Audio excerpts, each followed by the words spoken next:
मैं भूल रहा हूँ।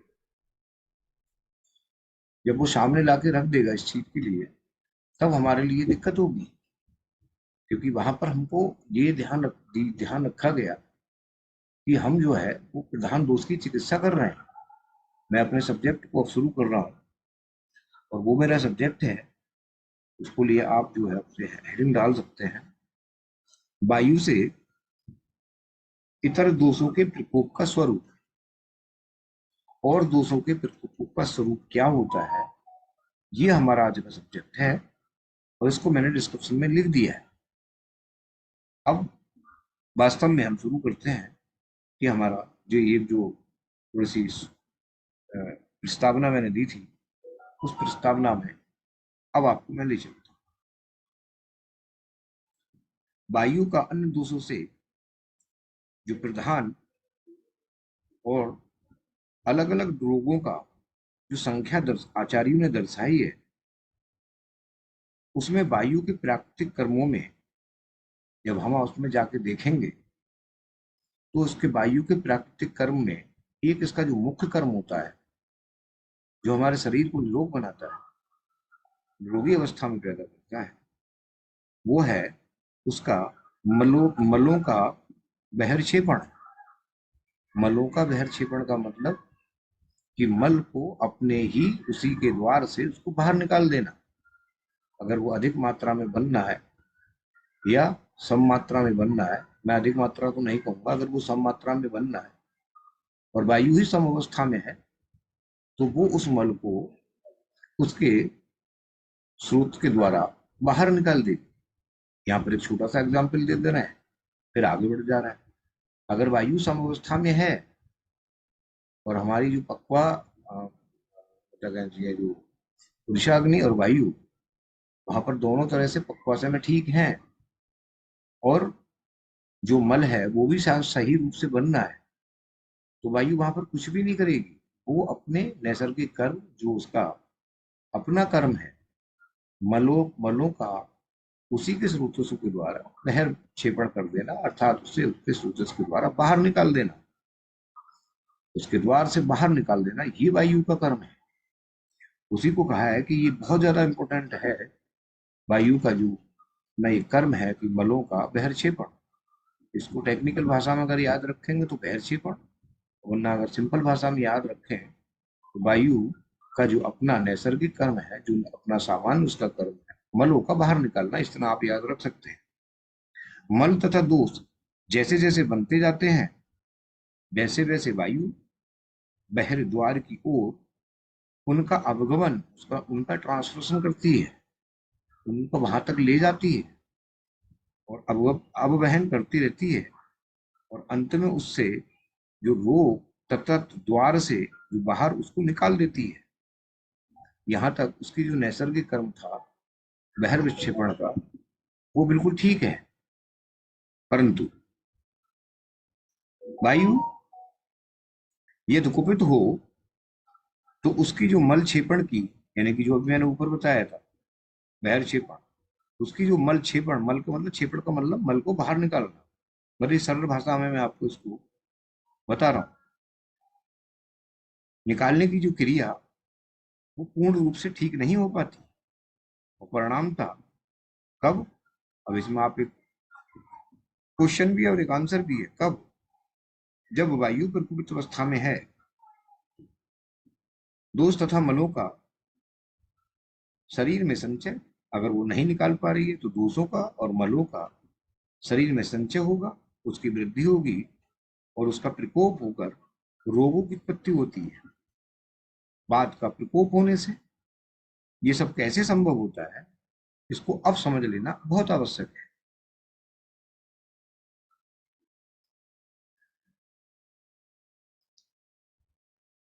चिकित्सा दृष्टि से ये अति उत्तम, और चिकित्सा में फलश्रुति लाने के लिए वह अपनी निदान व निदान प्रवर्जन, इन सभी का ज्ञान इन्हीं वायु की जो उसके प्रकोप का स्वरूप है उससे हमको पता चलता है। दोषों के साम, क्षय, वृद्धि का जो सामान्य लक्षण आचार्यों ने लिखा है, उसका तात्पर्य हम लोग समझते हैं और समझ सकते हैं कि आखिर ये क्या है। हम पढ़ के तो चले आते हैं कि दोष साम्य है, दोष क्षय है और दोष वृद्धि की अवस्था में। अक्सर होता क्या है कि हम लोग दोषों की वृद्धि की जो चिकित्सा करते हैं वो वास्तव में बहुत ठीक है, लेकिन दोषों की क्षय की भी चिकित्सा हम लोग करते हैं, उस पर हमारा लक्ष्य नहीं होता है। वो लक्ष्य इसलिए नहीं होता है कि आचार्यों ने भी उसको जहां पर भी डिनोट किया है वहां पर दोषी की वृद्धि की चिकित्सा को ही डिनोट किया है, लेकिन जब हम अंदर उसमें प्रवेश करेंगे उनकी चिकित्सा सिद्धांत पर, तब उन्होंने क्षय को भी उतनी ही महत्वता दी है जितने की वृद्धि को दी है। चरक सूत्र स्थान आप लोग इसमें लिख भी सकते हैं, मैं आपको संदर्भ भी देता चला जाता हूँ, क्योंकि ये जो कथा नहीं है बल्कि आपके और मेरे ज्ञान वर्धन का साधन है। और जो सूत्र से मैं सीखता हूँ, निकालता हूँ, जो प्रैक्टिकल नॉलेज मैंने गेन की है, उसी प्रैक्टिकल नॉलेज को उसी को हूबहू आपको श्लोक के अंदर मिलेगा, इसलिए मुझे वो संदर्भ देना पड़ता है। चरक सूत्र स्थान अध्याय 17 में 62 में श्लोक को जरा हम ध्यान से देखेंगे तब हमको ये चीज समझ में आएगी। श्लोक है, आपको सबको पता है, दोषा प्रवृद्धा स्वयं लिंगम दर्शन्ति यथाबलम क्षीणा जहति लिंगम समा स्वयं कर्म कुर्वन्ते कुर्वन्ते। यहाँ पर जो आचार्यों ने इसका जो अर्थ दिया है वो बड़ा व्यापक अर्थ है। हम लोग सिर्फ उसके अर्थ को शास्त्र में लिखा हुआ है उसी को पढ़ के और छोड़ देते हैं, उसकी क्लिनिकल को हम समझ ही नहीं पाते कि ये क्लिनिकल आखिर हो क्या गया।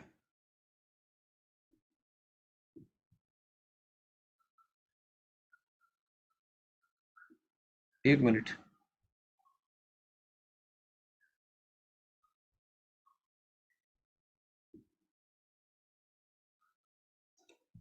क्लिनिकल आखिर हो क्या गया और हमको क्यों जो है वो इतना ही समझने के बाद, इतना ही करने के बाद हम लोग जो वो हमारी क्यों समझ में नहीं आता उसको, वो समझ में बिल्कुल सहज जहर सी बात है कि हमको और आपको तभी समझ में आएगा जब हम उसकी प्रैक्टिकल नॉलेज को उसको क्लिनिकल रूप में पेशेंट पर उतार के देखेंगे।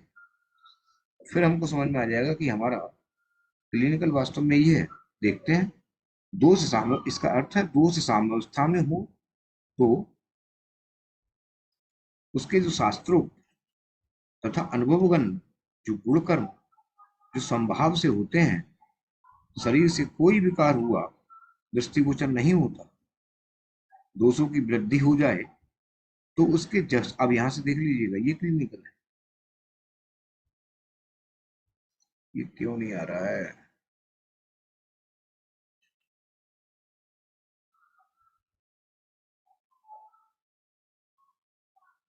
एक मिनट, एक मिनट।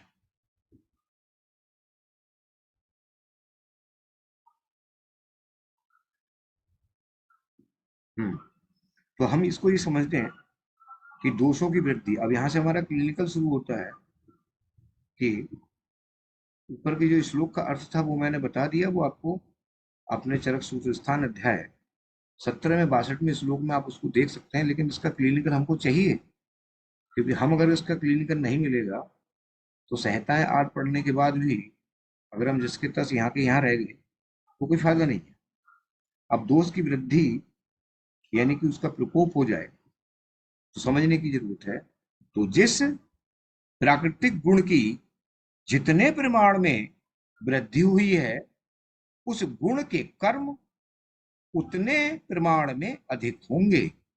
जब हम द्रव, गुण और कर्म, जब हम इन चीजों को सामने रखते हैं पदार्थ विज्ञान की, तब आपको दो श्लोक छोटी सी भाषा में बता देता हूँ कि द्रव में गुण यानी कि गुण ही गुण ही आश्रय होता है और गुण के द्वारा ही कर्म सिद्ध होता है।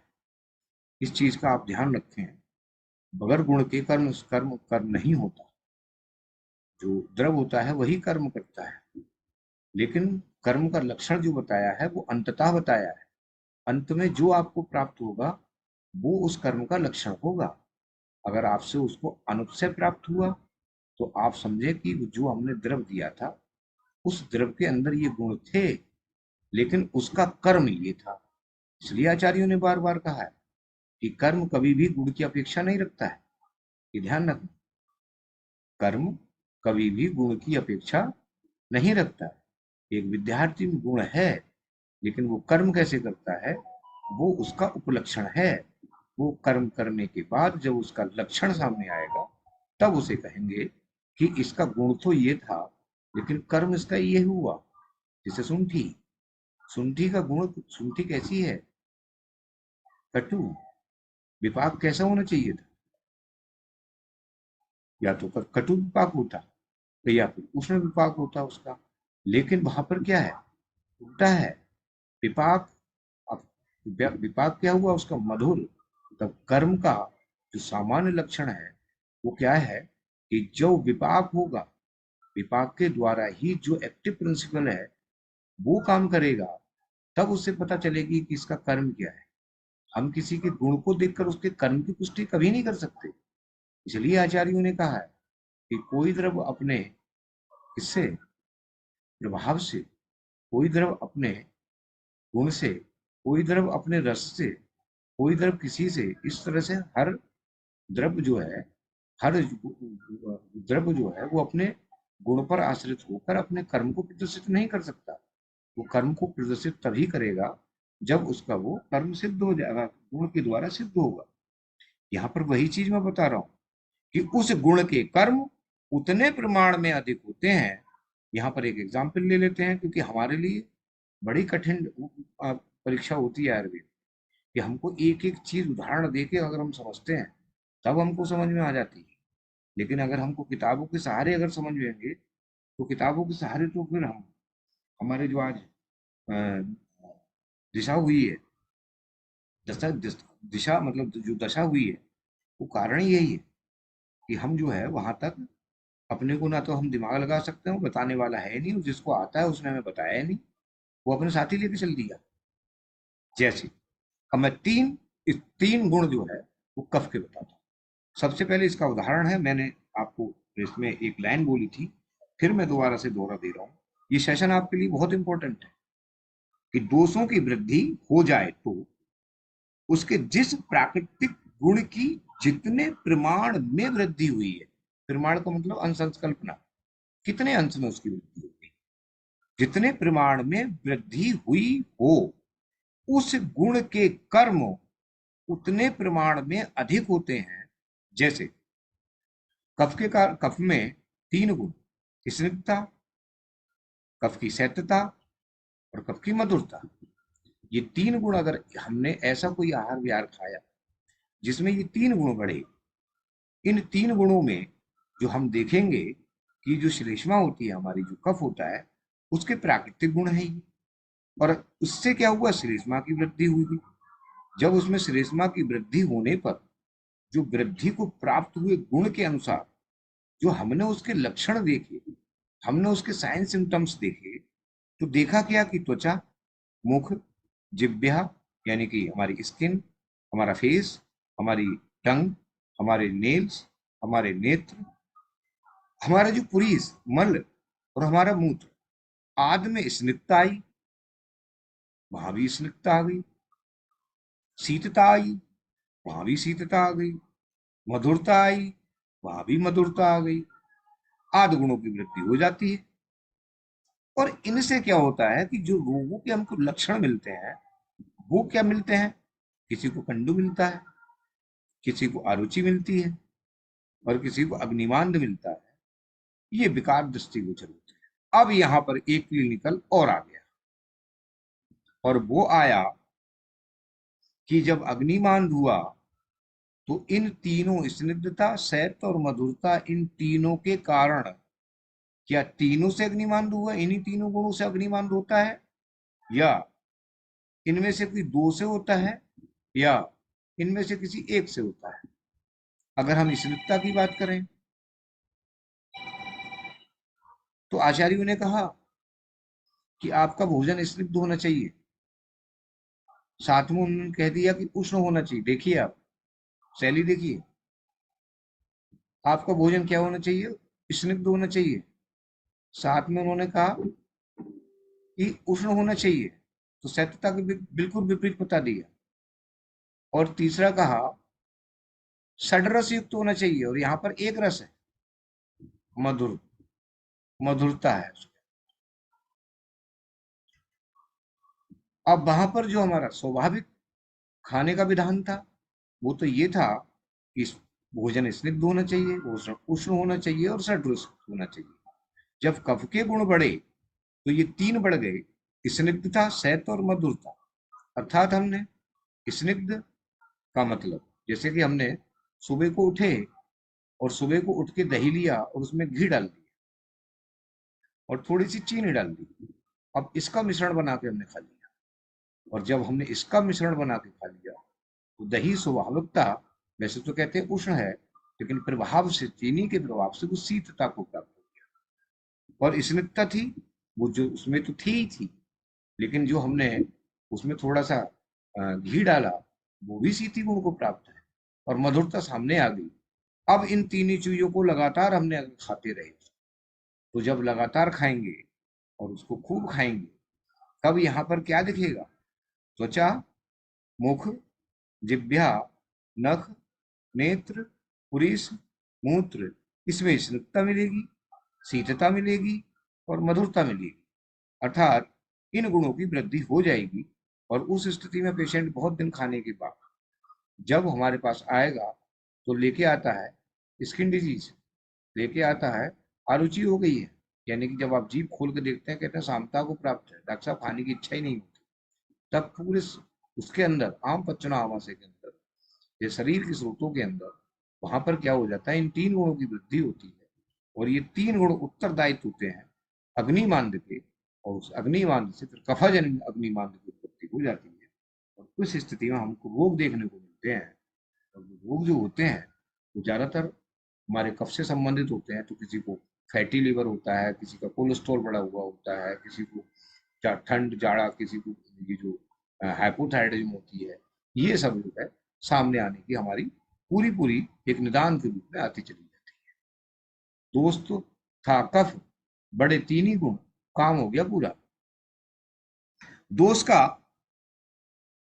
दोष विशेष के एक या अनेक गुणों का अगर क्षय हो तो स्थितियां दो हो सकती हैं।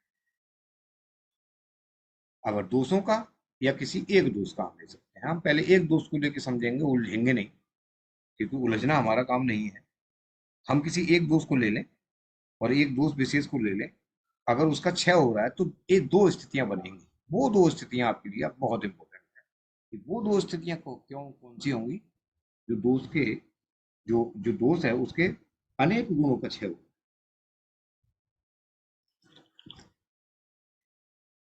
एक उसके प्राकृतिक कर्मों का उतने ही प्रमाण में ह्रास होगा। अब प्राकृतिक कर्म जैसे वायु के जो प्राकृतिक कर्म है वो, वायु अगर हम ले लें तो वायु के प्राकृतिक कर्म क्या है? उत्साह। वायु के प्राकृतिक कर्म क्या है जो अभी बताया था? मतलब क्षेपण, बल का क्षेपण कर्म। वायु का प्राकृतिक कर्म क्या है? जो जितने भी वायु के प्राकृतिक कर्म है उन वायु के प्राकृतिक कर्म कर ही नहीं पाई। उसके प्राकृतिक कर्मों का उतने ही प्रमाण में ह्रास जितने प्रमाण में उसका क्षय हुआ है। अब ये नहीं कि वायु का क्षय हो गया, बोली जी वायु का क्षय हो गया इसके चक्कर में जो है ये रोग हो गया, लेकिन हमने ये नहीं देखा कि वायु के कितने प्रमाण में, उसके कितने गुण जो है वो क्षय की अवस्था में चले गए। कैसे पता करेंगे? बात का क्षय हुआ हो तो, अब मैंने एक सिंगल लिया है तो सिंगल ही ले लेते हैं।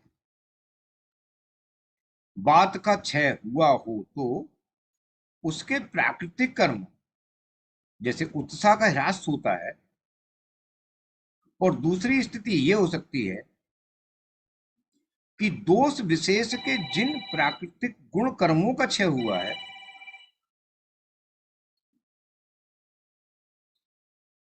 ये फोन आके भी थोड़ा सा डिस्टर्ब हो जाता है।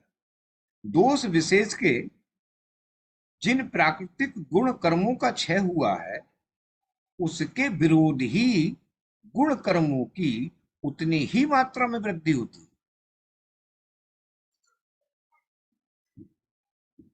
बात का क्षय होने पर अगर उत्साह विरोधी विषाद की वृद्धि होती है पित्त का क्षय होने पर, जब बात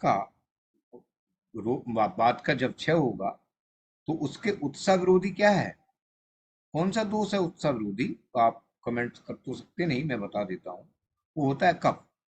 उसी के प्रमाण में जो वायु के जितने गुणों की कमी हुई है और उन गुण कर्मों से उसका जो उत्साह कम हुआ है, उतने ही प्रमाण में कफ के जो गुण होंगे वो बढ़ जाएंगे और उनसे विषाद, विषाद का मतलब डिप्रेशन, मनोभंग, वो मनोभंग की वृद्धि हो जाएगी।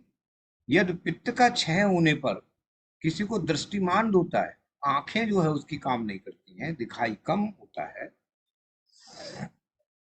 या अजीर्ण होता है और उसका प्रभाव होता है, तो श्लेष्मा का क्षय होने पर रुक्षता होती है।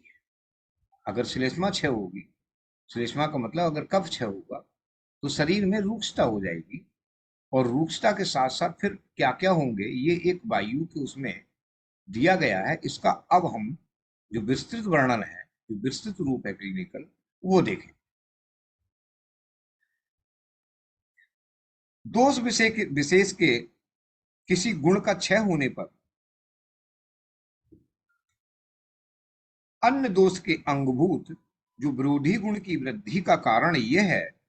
अब आपको ये तो समझ में आ गया होगा कि जो हमारे 20 गुरुवादी गुण हैं उनमें एक 10 की पेयरिंग है, जैसे मृदु का कठिन, रूक्ष का स्निग्ध, इनकी पेयरिंग बताई गई है, यानी कि एक एंटी गुण उसके साथ में लगा हुआ है और वो उसकी पेयरिंग को आपको सबको पता है कि इसका ये है, इसका ये है। जब हम पंच महाभौतिक चिकित्सा शुरू करेंगे तो इसमें फिर उसकी जो है पूरी विवेचना करेंगे कि इसका आखिर आश्रय, इन गुणों का आश्रय होता कहाँ है। और इन गुणों का जो आश्रय आपको समझ में आ जाएगा तो फिर हमारा आयुर्वेद का और पंच महाभौतिक चिकित्सा, हालांकि पंच महाभौतिक चिकित्सा और आयुर्वेद दोनों एक ही है, लेकिन बस चेतन और अचेतन हिसाब से थोड़ा सा डिफरेंस है उसमें, लेकिन आयुर्वेद में दोनों को एक मानकर तब उनकी चिकित्सा को बताया है।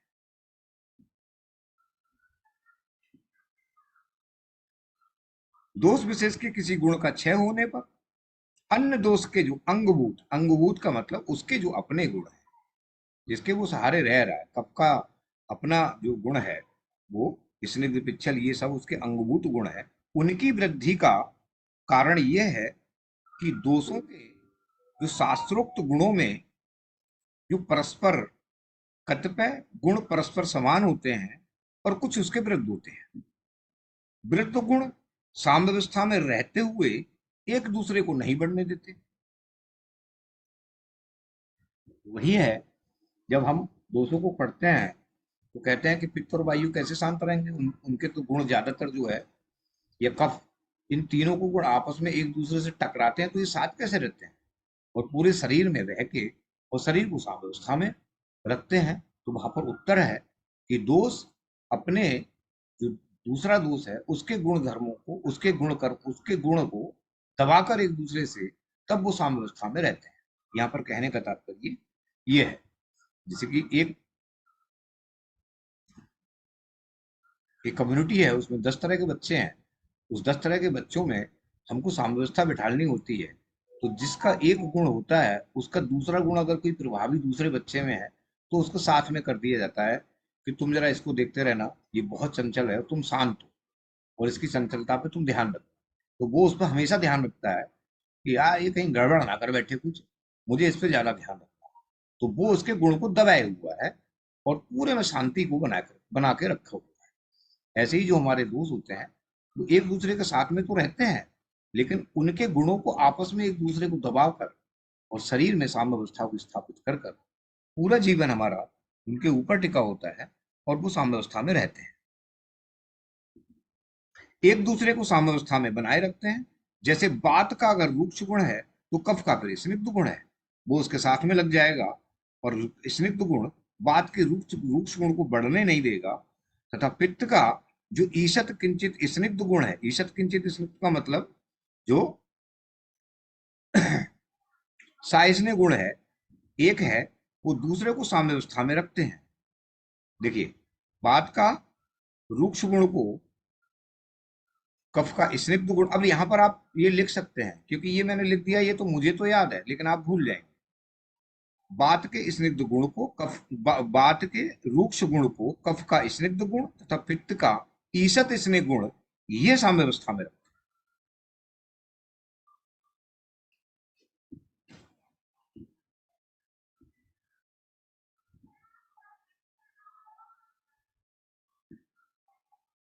इनमें किसी दोष का कोई गुण क्षय को प्राप्त हो जाए तो विरोधी गुण उसके गुण कर्मों पर से उसका नियंत्रण न्यून हो जाने से स्वाभाविक ही उस विरोधी गुण के कर्मों की वृद्धि हो जाती है। हुआ क्या कि बात का रूक्ष गुण था, वो भी ठीक था, और उसको दबा के रखा था किसने? कफ के स्निग्ध गुण ने और पित्त के ईशत स्नेह गुण ने, अर्थात पित्त की आमता ने।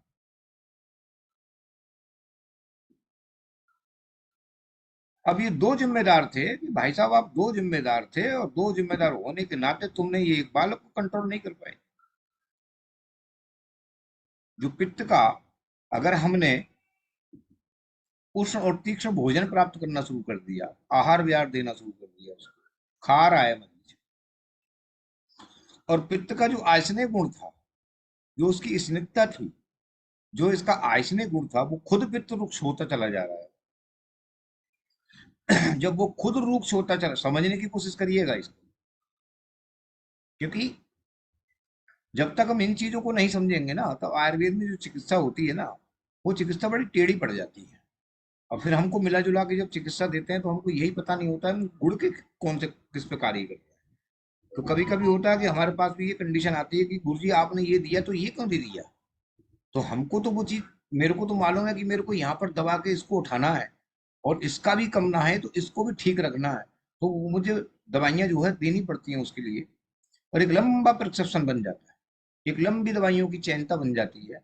क्योंकि दोष बड़ा जो रोग होता है वो बहुत बड़ा समूह लेके आता है, और उस समूह में कितने गुण इधर उधर होते हैं, उनको सबको एक दूसरे को दबाना है, दूसरे को उठाना है, दूसरे को उठा के तीसरा भी ना दब जाए उसको भी ठीक रखना है। तो इस स्थिति में फिर चिकित्सा अवलंबित की जाती है। अब क्या हुआ कि हमने खिलाया उसको ऐसे द्रव, ऐसे आहार विहार उसको खिलाना शुरू कर दिए जिसने पित्त की आमता को खत्म कर दिया, अर्थात पित्त की जो स्निग्धता थी उसको खत्म कर दिया। पित्त का जो दो गुण थे वो बढ़ गए, उष्ण और तीक्ष्ण, और जब वो बढ़ गए तो पित्त खुद ही रूक्ष हो गया, और रूक्ष हो गया, और वो उत्तरदायी था कि वायु के रूक्ष गुण को दबा के रखे, उसको शांत करके रखे, ताकि ये गुण शरीर के अंदर उभर ना पाए। और वहां पर जैसे ही पित्त रूक्ष हुआ, अब क्या समझ रहे हो, पित्त के कारण हो रहा है कुछ?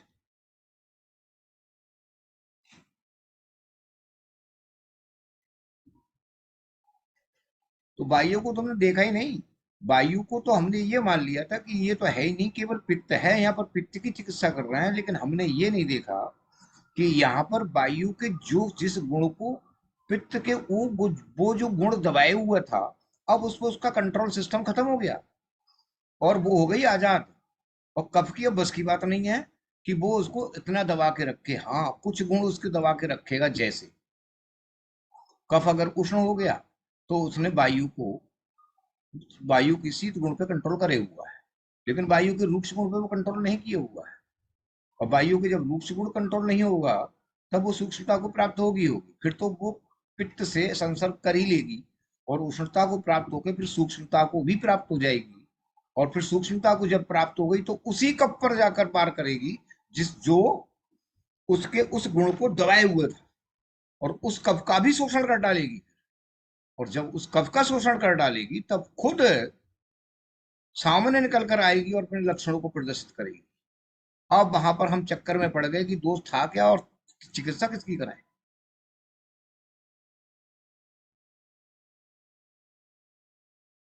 तब आचार्यों ने कहा कि आपको जो शुरू में रोगी के लक्षण दिख रहे हैं, उन लक्षणों को देखकर आपको जिस दोष के लक्षणों की चिकित्सा करनी है और उसके दिख रहे हैं, तो आप ये ध्यान जरूर रखें कि यहाँ पर इसके गुण अभी ये, मतलब कहना चाहिए, बढ़े हुए हैं, हम इनको शांत तो कर रहे हैं, लेकिन इसको शांत करते करते कहीं ऐसा ना हो कि जो वायु के द्वारा जो कर्म किए जा रहे हैं वो हम जो है वो उनके कर्मों को बढ़ा दें।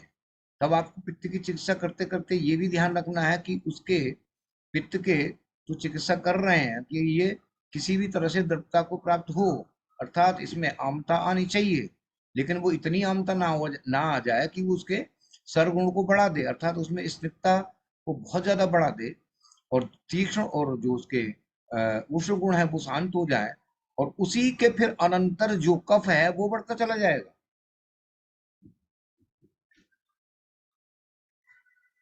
अब वो बढ़ गया, अब क्या करें? तो चिकित्सा का सिद्धांत यही है कि आपको ये देखना है कि इसमें गुण कौन से हैं, बड़े कौन से हैं। तो आचार्य ने उसी चीज को स्पष्ट किया है कि बात का क्षय होने पर कि अगर बात का रूक्ष गुण बढ़ा है, बात का रूक्ष गुण बढ़ा है तो उसमें ये भी देखना है कि कफ का जो स्निग्ध गुण था वो कितना था। अगर बात का रूक्ष गुण है इसका मतलब कफ का स्निग्ध गुण अपने आप ही कम हो गया है और उसमें दूसरा कंट्रोल पित्त का ईशत स्नेह गुण का था वो भी कम हो गया है। तो इन दोनों गुणों की हमको चिकित्सा करनी होगी। पित्त का ईशत स्नेह गुण वो भी लाना है और कफ को स्निग्ध गुण है वो भी साथ में लाना है। तब हमको बात की चिकित्सा बात के रूक्ष गुण की चिकित्सा करनी पड़ेगी। अब हम उसमें क्या काम करें? हम तभी तो कहते हैं कि स्निग्धता और पित्त की ईशत स्नेह, इन दोनों को जो कम करने का घृत, जो घृत है वही एक शस्त्र ड्रग होगा जिसमें स्निग्धता भी बढ़ेगी और जो पित्त का ईशत इसने स्निग्ध गुण है वो जो कम हो गया है। अब आपको समझ में आ रहा है ना, क्योंकि ईशत इसने इसने गुण जो है वो मैं बोल रहा हूँ तो उसकी लैंग्वेज तो समझ में आ रही है, टेक्निकल चीज तो आपको आ रही है ना समझ में। मतलब जो पित्त के अंदर जो द्रव भाग है जो उसको सरकाता है, पित्त तिल मात्रम ठोसम, पित्त जो है वो तिल मात्र ठोस होता है। और उस पित्त की हम बात नहीं कर रहे हैं पाचक पित्त की, हम बात कर रहे हैं यकृत पित्त की बात कर रहे हैं। यकृत पित्त में आमता होती है और उस आमता से ही पाचक पित्त जो है वो एक्टिव होता है, वही उसका एक्टिव प्रिंसिपल है। अब जैसे कि हमारे मॉडर्न साइंस में कहते हैं कि यहाँ पर एंजाइम्स आया उसको एक्टिवेट किया फिर उसके बाद ये रिएक्शन हुई, ऐसे ही सेम आयुर्वेद में है। एक चीज दूसरी चीज को एक्टिवेट करती है, एक गुण दूसरे गुण को एक्टिवेट करता है। तो वही एक्टिवेशन यहाँ दिखाया है। आप इतनी इतनी चीज जो है वो आराम से आप समझ गए हो। इस तरह से उनके गुण उनके कर्मों से उसका नियंत्रण हो जाने से स्वाभाविक ही उस विरोधी गुण के कर्मों की वृद्धि हो जाती है। आगे और ज्यादा इंपॉर्टेंट है क्योंकि ये जो सब्जेक्ट है वो बहुत लंबा है। मैं इसको समय से आ, हाँ समय से आराम से मैं खत्म उसको कर दूंगा, लेकिन उतना नहीं हो पाएगा, देखते हैं। दोषों के गुण, अब तीसरी स्थिति बनती है दोषों के जो परस्पर समान गुण होने का जो परिणाम भी काय चिकित्सा में जो उपयुक्त होने से उसका भी अब संक्षेप में हम विचार कर लें तो अच्छी बात है। क्योंकि अगर हम इसको विचार नहीं करेंगे कि परस्पर समान गुण होने का जो परिणाम होता है, जैसे परस्पर समान गुण होने का, जैसे कि पित्त में स्नेह गुण स्निग्धता को है और कफ में भी स्नेह गुण है, तो ये दोनों गुण आपस में समान हो गए, लेकिन इसका भी हम विचार कर लें तो अच्छी बात है। अहितकर आहार विहार से एक या अब हम खाने पे जाते हैं सीधे, और इसको बहुत ज्यादा समझने की जरूरत है क्योंकि जब हम किसी को पथ्य पत्र बताते हैं तो उसको समझना बहुत आवश्यक है। मैं एबीसी फाउंडेशन पर इसका अभी मैंने वर्णन वहां पर नहीं किया है। आज मेरे दिमाग में आ गया कि मैं यहाँ पर कुछ नया करूँ, तो फिर मेरे दिमाग में आया तो मैंने उसको उठा के आपके सामने रख दिया। लेकिन अभी मैंने एबीसी फाउंडेशन पर भी इस कंसेप्ट को नहीं रखा है, उसके लिए मैं वहाँ रखूंगा और अ, अच्छी तरह से बताऊंगा।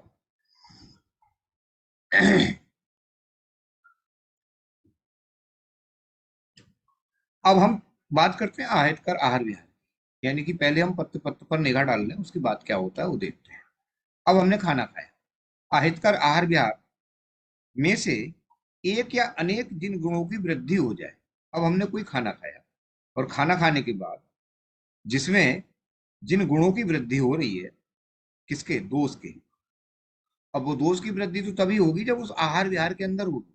मैं पहले ही कह चुका हूं इस चीज को कि जो आहार विहार होते हैं वो हमारे शरीर के अंदर पहले से ही उस गुण, उस दोष के गुणों की जो रूपरेखा होती है वो तैयार कर देते हैं। वो चाहे किसी एक क्षेत्र में करें या किसी दूसरे क्षेत्र में करें या सर्वांग शरीर में करें, वहां पर वो उसको, उनके गुणों की जो रूपरेखा होती है वो तैयार कर देते हैं। और जब दोष वहां से गुजरता है, तब वहां पर वो अपने समान धर्मी गुणों को पाता है। और जब अपने समान धर्मी गुणों को पाता है, तब वो वहां पर रुक जाता है और फिर अपने गुणों की वृद्धि करता है। इसी तरह से संचय, वृद्धि और विकोप की जो अवस्थाएं आचार्यों ने दर्शाई हैं, वो ऐसे नहीं दर्शाई हैं कि पहले तो आम पच्चना आमाशय में होगा और फिर उसके बाद दूसरी जगह होगा और फिर उसके बाद तीसरी जगह होगा। तो जब जीर्ण ज्वर की संप्राप्ति में जाते हैं तो मरीज को भूख भी लगती है। मरीज कहता है भूख मुझे खूब लगती है, जबकि ज्वर में जो नवीन ज्वर होता है उसमें क्या कहा, उसमें कहा कि पेशेंट को लंघन कराएं, लेकिन जीर्ण ज्वर में उसका निषेध कर दिया कि ना, जीर्ण ज्वर के अंदर ऐसा मत करना, क्योंकि वहां पर वायु का प्रकोप हो जाएगा और आदमी को भूख लगती है और वहां पचता है। लेकिन दोष कहाँ होता है, शरीर के अंदर होता है और वो पूरे क्षेत्र को तैयार करे हुए होता है। और जब वहां से जाता है आहितकर आहार विहार से, तो वहां पर अपने गुणों को पाता है और फिर वहां रुक जाता है। इस प्रकार से वो पाचन अवस्था होती है कि अब जो है वो ज्वर जो है पच चुका है, अर्थात वो धातुओं में प्रवेश कर चुका है और वहां धातुओं को विकृत कर रहा है। और धातुओं को विकृत करने के बाद फिर जो स्वाभाविक जो उसकी भूख प्यास होती है, हमारे पास बहुत से ऐसे पेशेंट आते हैं कि भूख भी सही लग रही है, प्यास भी सही लग रही है, शरीर गिरा हुआ है, खून नहीं बन रहा है, आलस रहता है, पसीना आता है, कभी चढ़ता है, कभी उतरता है, कभी धीरे रहता है, कभी कम रहता है। ये सब अवस्थाएं हमको देखने को मिलती हैं। तो उस स्थिति में हमको ये समझना चाहिए कि जो आहत का आहार विहार है, उसमें ही ऐसे गुण थे जिसमें किसी एक दोष के 3 गुण बढ़ाने की क्षमता थी, दूसरे दोष के 2 गुण को बढ़ाने की क्षमता थी और तीसरे के 1 गुण के बढ़ाने की क्षमता थी। ये ऐसे समझ लीजिए बिल्कुल सिंपल तरीके से। तो जिन गुण की वृद्धि हो जाए, वे गुण जिस दोष में प्रधानता रहते हों, उस दोष की मुख्य वृद्धि मुख्यता करेंगे। अगर आहार के अंदर ऐसे गुण हैं जिनमें 3 गुण ऐसे हैं जो कफ के हैं, उनको उनके हैं, जो पित्त का 1 गुण है उस आहार विहार के अंदर बढ़ाने का, तो वो 1 गुण पित्त का करेगा। और जिसके अंदर वायु का अगर नहीं है तो फिर वो नहीं करेगा, लेकिन वो 3 और 2 करेंगे। अब सबसे पहले जो 3 है वो 3 को करेगा। जो 3 गुण प्रधान आहार विहार है, जिसमें बहुत ज्यादा उस दोष के 3 गुणों को बढ़ाने की जो क्षमता है, जो हमने खाया उसको बढ़ाने की अगर वो है, तो वो उस दोष के उन्हीं गुणों को जाकर बढ़ाएगा और वही अपने लक्षणों को प्रदर्शित करेंगे। लेकिन साथ में 2 गुण ऐसे थे जो पित्त को भी बढ़ाने वाले थे, तो वो पित्त के भी बढ़ाएंगे। तो वही आचार्यों ने, उनका मुख्य उद्देश्य था कि उस दोष की वृद्धि मुख्यता होती है और उसी के प्रकोप होने से होने वाले रोग भी प्रधानता होते हैं, परंतु निदान के सेवन बस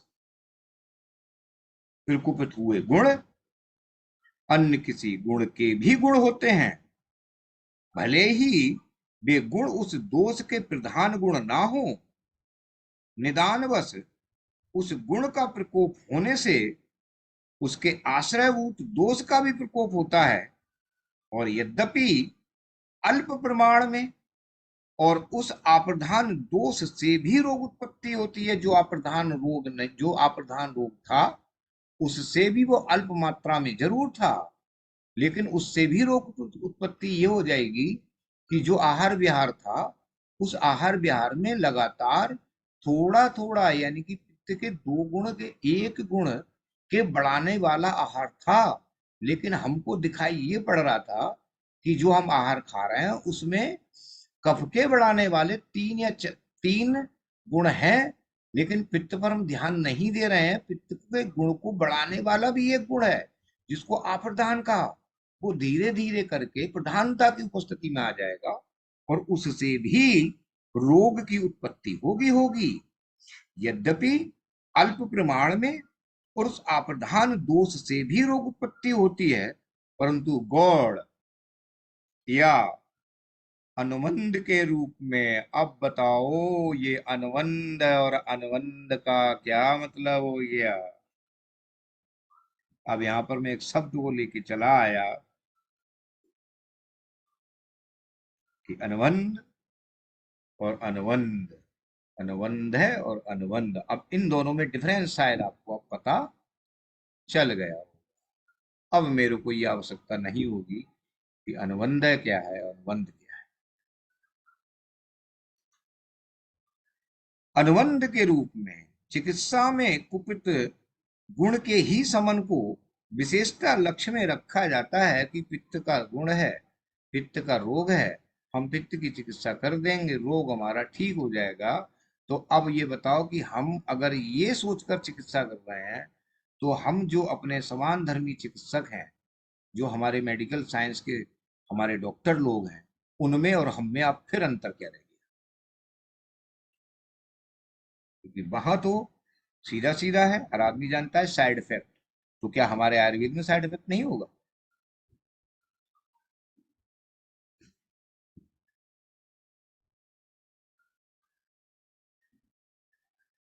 होगा ना। हाँ होगा। और आंसर हमारे पास है कि हमने जो अप्रधान था उस पर ध्यान निगाह नहीं रखी थी, वो उसी से दूसरा रोग उत्पन्न हो गया और वही हमारा साइड इफेक्ट।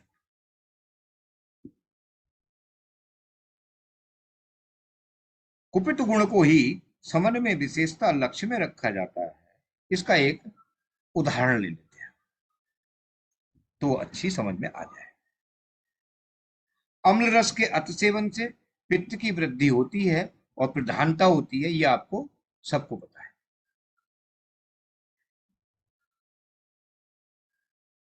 साथ साथ अनुबंध यानी सहचारी रूप से कफ की वृद्धि होकर जो तनंजय उपद्रव होते हैं, चिकित्सा में ऐसे द्रव्य की योजना करनी चाहिए। अब कहने का मतलब यह है कि जो अम्ल रस होता है वो पित्त की वृद्धि करता है, लेकिन वो कफ की भी वृद्धि करता है, साथ साथ कफ की भी वृद्धि करता है। कोरोना में क्या हुआ था?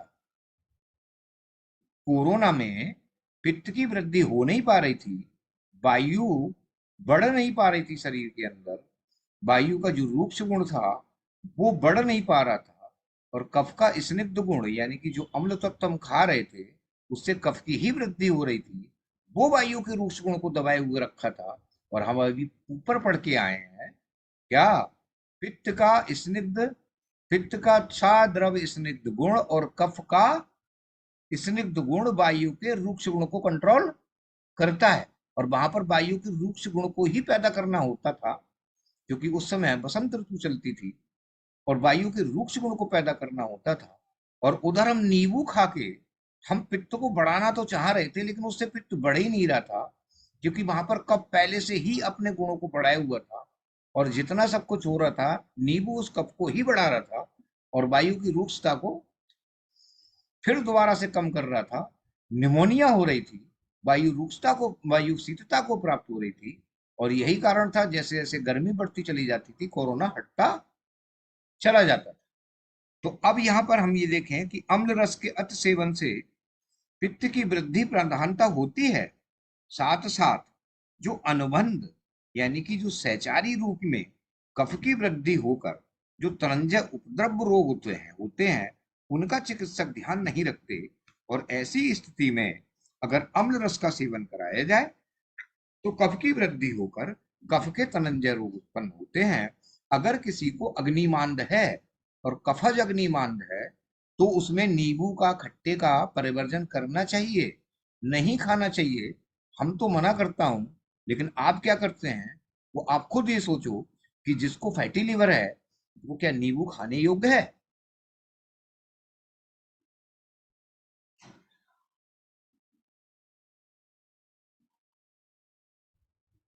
नहीं।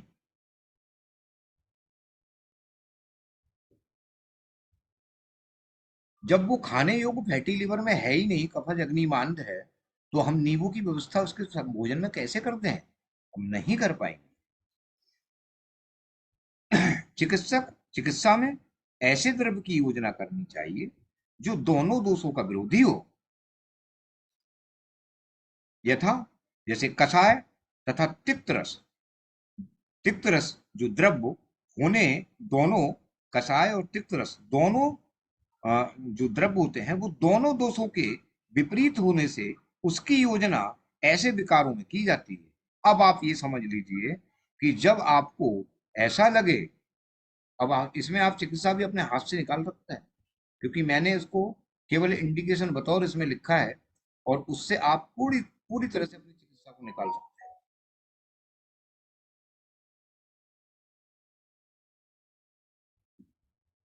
हैं। 1 मिनट। अब मैं कैसे करूं अपना ये? अब मैं अभी तो नहीं कर सकता, बाद में कर दूंगा।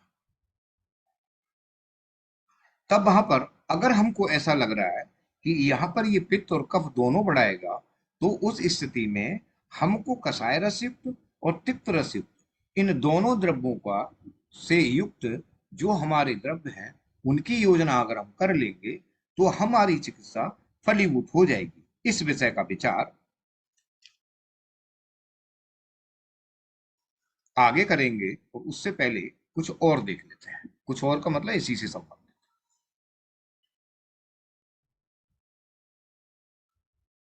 प्रकृति विषय ये है कि दोष प्रकोपित हो जाए, तो उसके प्रकोप के ज्ञान का जो सामान्य लक्षण दिया गया है, और वो लक्षण ये है कि प्रकोपित हुए दोष के जो गुण कर्मों में वृद्धि हो जाती है, इस नियमानुसार। अब मैंने इतनी सब कुछ करने के बाद फिर आपको जो हेडिंग था, उसका आंसर अब मिलने की शुरुआत हो रही है। और जो हेडिंग था हमारा, वो था वायु से इतर दोषों के प्रकोप का स्वरूप क्या होता है। और कहोगे गुरुजी यार, कहाँ से कहाँ लेके आए और कहाँ लाके छोड़ा है।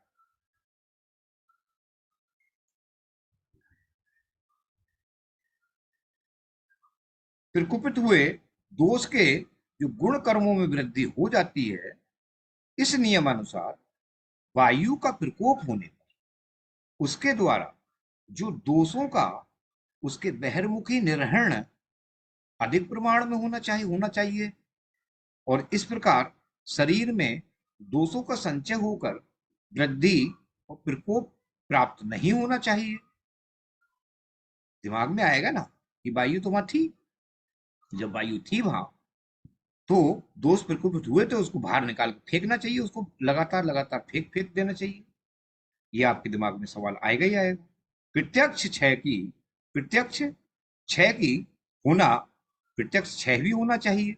संक्षेप में इस प्रश्न का विचार अब उपयुक्त होने से अब इसका विचार किया जाएगा। और इसमें चरक विमान स्थान अध्याय 5 में 9वां श्लोक देखें।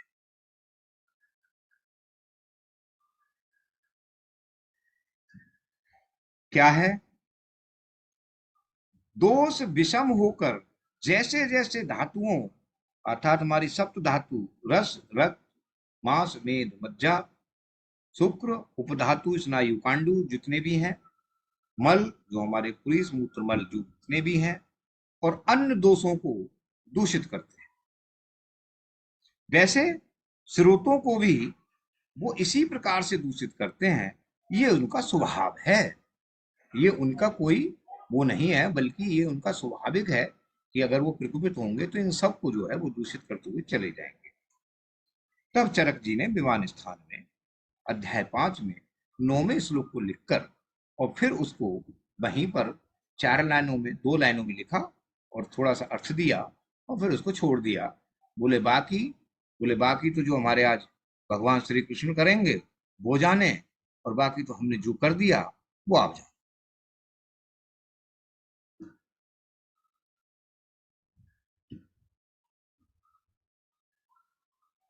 आप लोग बोर तो नहीं हो रहे हो?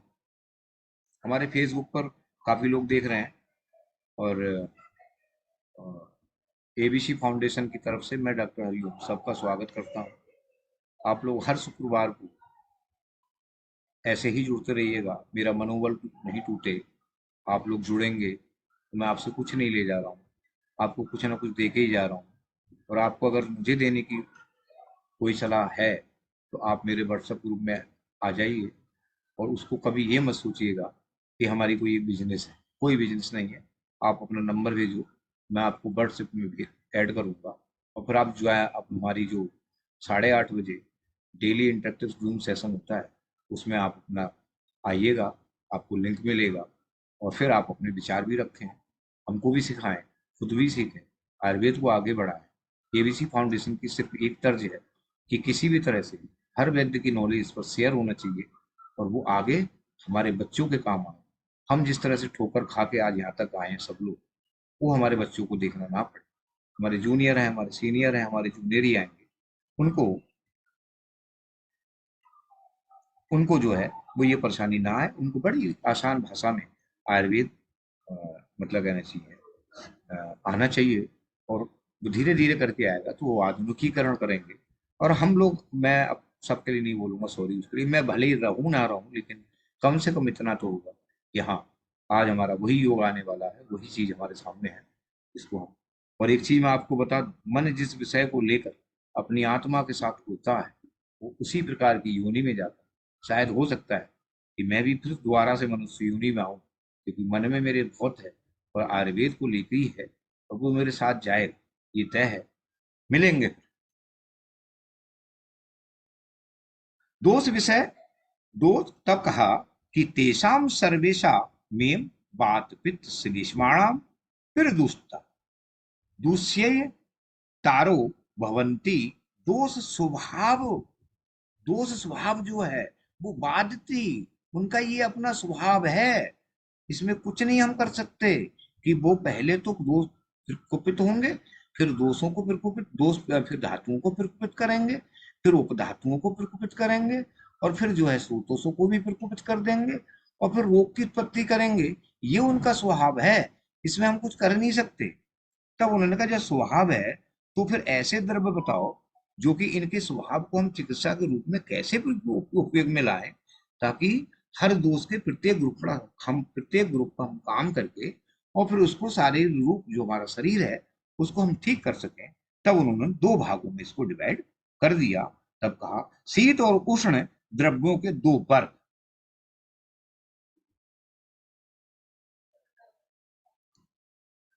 प्रधान गुणों को दृष्टि में रखते हुए सृष्टि के समस्त द्रव्य, चाहे वे वात पित्त शारीरिक द्रव्य हों और चाहे वो उसीर सुंठी आदि बाह्य द्रव्य हों। मैं दोबारा से एक बार इसको कर देता हूं। प्रधान गुणों को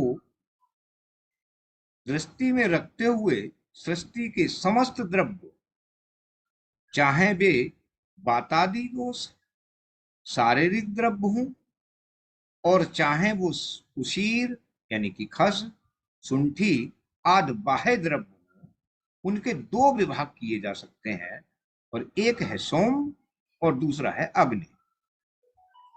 लोक में अर्थात हमारे आसपास में, और लोक का मतलब हमारे आसपास के जो लोग हैं वो भी इस बात को कहते हैं कि बे आहार औषधियां द्रव्यों का विचार उनको मुख्यतः, जो वो लोग कहते हैं कि ये बादी है और ये गर्म है, इन संज्ञाओं द्वारा दो वर्गों में विभक्त करके ही किया जाता है।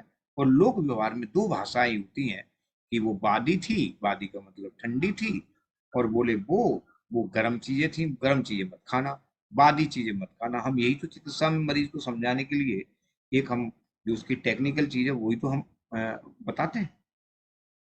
शीतल जल और शीतल वायु और चंद्रकरण, ये तीनों शीतल हैं। आद प्रत्यक्षता, जो हम प्रत्यक्ष रूप में जो हम उसको ऑब्जर्व करते हैं, डायरेक्ट ऑब्जर्वेशन, शीत वस्तुओं के संसर्ग यानी कि उसके साथ मतलब कहना चाहिए संपर्क में आने से रस वह स्रोतस पित्त वह स्रोतस आदि स्रोतसों का संकोच होने से शीत से हो रहा है। अब हम पहले शीत द्रव्यों का ले रहे हैं। उन शीत द्रव्यों में क्या है, शीत, अब फिर इसको मैं दोबारा से एग्जाम्पल देके समझाऊंगा। उनका संकोच, जैसे बहुत ज्यादा ठंड पड़ती है और ठंड पड़ने के साथ घर बाहर से कोई आया, और बाहर से कोई आने के बाद उसने धड़ धड़ धड़ धड़ कपड़े उतार दिए, बनियान में रह गया बेचारा, तो क्या होगा कि आप देख रहे होगे कि उसके जो रेंगटे होते हैं वो खड़े हो जाते हैं और शरीर के स्रोतस बंद हो जाते हैं, सिकुड़ जाते हैं। अब वो जब सिकुड़ जाते हैं स्रोतस, तो वही चीज उन्होंने कहा कि रक्त भय स्रोतस पित्त भय स्रोतस आदि बॉडी के जितने भी स्रोतस होते हैं वो संकोच को प्राप्त हो जाते हैं। जैसे शरीर में जांगम आदि गुण कर्मों का प्राभाव होता है, वैसे ही कर्म जिन बाताद यानी कि बात कफ आद शारीरिक तथा उसीर चंदन आदि बाह्य द्रव्यों का प्राचीनों ने देखने में आया और उन्होंने उसे शीत वर्ग में संदिष्ट कर दिया, वहां पर उसको निर्दिष्ट कर दिया कि जिस तरह से प्रकृति रूप में अगर शीतल जल हमारे ऊपर डाल दिया जाए और शीत चंद्रकरण अगर बहुत ज्यादा शीत है, जैसे फॉर एग्जाम्पल अभी कुमार का महीना आएगा तो हम घर में आएंगे तो हमको ठीक लगेगा, वही जो हम अंदर अपने कपड़े पहने हैं, अंडरवियर और बनियान पहने हुए हैं, तो घर में तो ठीक लगेगा, छत पे चढ़ गए तो थोड़ा सा शीत लगेगा और आप महसूस करेंगे ठंड हो रही है, तो उस स्थिति में आप नीचे अंदर बड़ी ठंडी हो रही है, बड़ी ठंडी हो रही है, तो उस थोड़ी देर के लिए हमारे शरीर के जितने भी स्रोतस होते हैं, अब चाहे वो पित्त भय स्रोतस हो और चाहे वो रस भय स्रोतस, का मतलब हमारे जितने भी रक्त रस रक्त मांस मेद मज्जा जो धातु गत स्रोतस हैं वो, और जो पित्तादि स्रोतस हैं वो सब क्या हो जाते हैं, पित्तादि दोषों को आप सिंपल भाषा में समझ सकते हो कि हमारी सीबीडी, हमारी बाइली डक्ट, वो भी संकुचित अवस्था में हो जाएगी। उसी प्रकार जैसे उसीर है, चंदन है, इनको जब आचार्यों ने देखा तो उनको देखने में आया कि ये भी वही काम कर रहे हैं जो कि हमारे बाह्य सृष्टि में शीतल जलवायु और चंद्रकरण कर रही हैं, ये वही काम कर रहे हैं, उन्होंने उठा के उसको शीत वर्ग में रख दिया। शेष पित्त प्रभूत शारीरिक द्रव सुंठी, अब आ गया, हम पित्त पे आ गए। मैं 2-3 मिनट रुक के फिर उसको ऑफ कर रहा हूँ क्योंकि 7:30 हमारा जो लेक्चर है वो 7 बजे हमारा फिर एक, आज हमने जल्दी रखा है उसके लिए, 7 बजे हमारा जो 8:30 बजे सेशन होता है वो 7 बजे ही होगा, तो 10-15 मिनट का मुझे रेस्ट भी चाहिए, तो मैं 6:40 पे इसको ख़त्म कर दूंगा। बाकी फिर जो है आगे का जो हमारा रह जाएगा वो फिर, वैसे तो ये ख़त्म हो ही चुका है, मैं जल्दी ख़त्म करता हूँ। तो वैसे ही फिर हम पित्त पे आ गए, और जब पित्त प्रभूत जो शारीरिक द्रव्य है, जैसे सुंठी है, तगर है, ये बाह्य द्रव्य जिनका शरीर के साथ और बाह्य और अभ्यंतर यानी बाहर से और अभ्यंतर संसर्ग होने पर उसका परिणाम क्या होता है कि ये अग्नि सूर्य किरण आदि द्रव्यों के संसर्ग से होने वाले कार्यों के समान देखा गया। आचार्यों ने कहा कि जो अदरक है और जो हमारा तगर है ये उष्ण, मतलब कहना चाहिए अग्नि होते हैं, और इनको हम उसी को किस श्रेणी में रखते हैं, जैसे हमने शीतल को रखा था शीत जल से, शीत वायु से और चंद्रकरण से, वैसे हम इनको रखते हैं अग्नि से, सूर्य किरण से, इनको इसके रूप में ये कार्य कर रहे हैं, इनको समान देखा गया। इसके सेवन से त्वचा, आमाशय आदि अवयवों के जो रस धातु रक्त धातु यानी कि रस रक्त पित्त आदि का वहन करने वाले स्रोतों की विवर्ती होती है, ये चौड़े होते हैं। इसमें आप कंसेप्ट निकाल लीजिए, इसमें बहुत कंसेप्ट हैं, इसी के बीच में बड़े कंसेप्ट फंसे हुए हैं बीच बीच में, जिनको आपको एक एक करके करके निकालना है। आप इसको बार बार जब सुनेंगे तो आपको निकालना पड़ेगा कि ये निकाल के मैंने इधर रख दिया, ये निकाल के इधर रख दिया, ये निकाल के इधर रख दिया, चौड़े हो गए।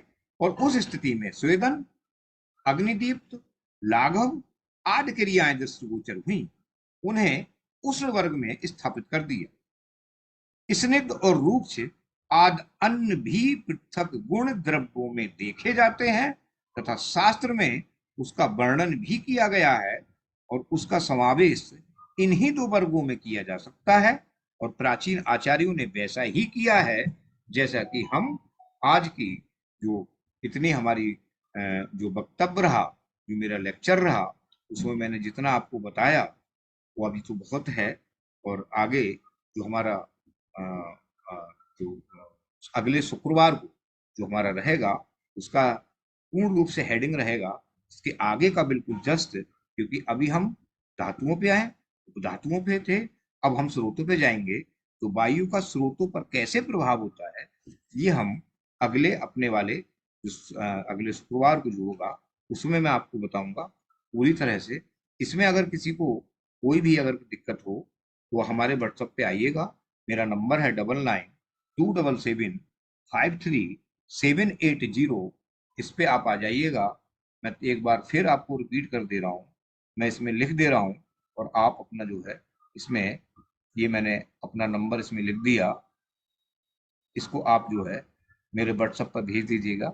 मैं आपको लिंक भेज दूंगा, और फिर आप जो है मेरे जूम इंटरेक्टिव सेशन से जुड़ सकते हैं। इसी के साथ मैं अब जो है आपसे इस सेशन की, हमारे बहुत से मेरे इसमें से निकल भी गए हैं शुरू में, जो है तो हमारे साथ में, मैं सबको नमस्कार कर रहा हूँ। फिलहाल तो मैं अभी सबका नाम नहीं ले रहा हूँ, बहुत सारे लोग जुड़े हुए हैं। इनडायरेक्ट वे में 22-25 लोग हमारे फेसबुक पर हैं, और बाकी हमारे जितने भी एबीसी फाउंडेशन के जो हमारे सदस्य हैं, जो हमारे बैड हैं, वो सभी जुड़े हैं। और मुझे खुशी होती है कि सब लोग इतना मतलब कहना चाहिए पढ़ने के लिए, पढ़ाने के लिए लगे हुए हैं। हे प्रभु! और अब मैं एक थोड़ा सा भजन आपको सुनाऊंगा, वो आप जरूर सुन के जाइएगा, क्योंकि आज भगवान श्री कृष्ण की अष्टमी है। 2 लाइनें जो है मैं सुनाऊंगा आपको भजन के रूप में।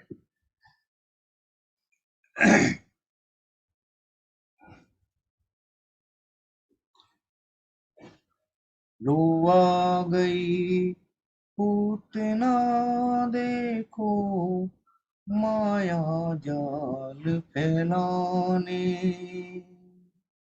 माया जाल फैलाने हो, माँ से ललन छीन कर ले गई, विष भरा दूध पिलाने, विष भरा दूध पिलाने हो। उसकी शक्ति का अनुमान बोना लगा सकी नादान, उसकी शक्ति का अनुमान बोना लगा सकी नादान। जिसको मारा तूने उसको दिया तार, दिया तेरी तू ही जाने, तेरी माया का न पाया कोई पार, दिया तेरी तू ही जाने, तू ही जाने रे श्यामा, तू ही जाने, तू ही जाने रे लाला, तू ही जाने, सारी दुनिया पे सिरजनहार, दिया तेरी तू ही जाने, तेरी माया का न पाया कोई पार, दिया तेरी तू ही जाने। Thank you. जय श्री कृष्ण। नमस्कार सभी।